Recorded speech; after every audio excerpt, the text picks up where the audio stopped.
So it is definitely about changing your relationship with your thoughts.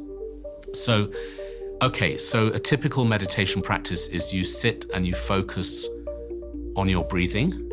It's different from breath work. You're not breathing in a particular way. You're not trying to breathe slowly, deeply or anything. You're just breathing normally. Just let the breath do its own thing and you're focused on it.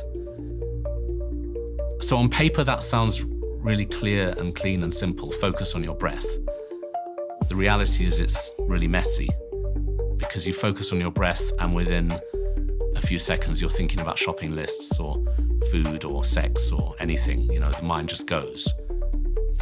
That's when the work starts, because at some point you realize your mind has wandered. Okay, that's when many people think they've failed.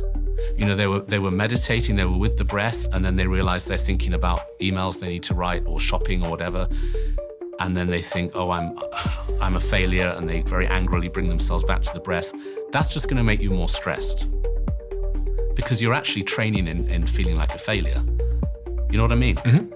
So I can relate. It takes me 7 seconds to drift off when I'm trying to meditate. So it's not that at all. It's that you're with the breath and then your mind wanders. It's not even that you see your mind wandering. You kind of find out afterwards, don't you? Mm-hmm. It's not like I'm with the breath and I can see my mind step away from the breath and then go to a thought. It's more that I'm with my breath, I pass out and I wake up the other side of town. Yeah. That is the meditation, waking up inside your thoughts. That is the definition of meditation. So you haven't failed at all. You are meditating because what happened was you were with the breath, you got lost, you lost your mind, and then you found your mind again. Because you're back, you suddenly realize, oh, where was I? I'm supposed to be meditating. So that is meditation. You're back with your awareness. And then you gently bring yourself back to the breath. And actually all you're doing is those three things throughout the session. Either you're with the breath, or you're noticing that you got lost, or you're returning. And it's that returning that makes you strong.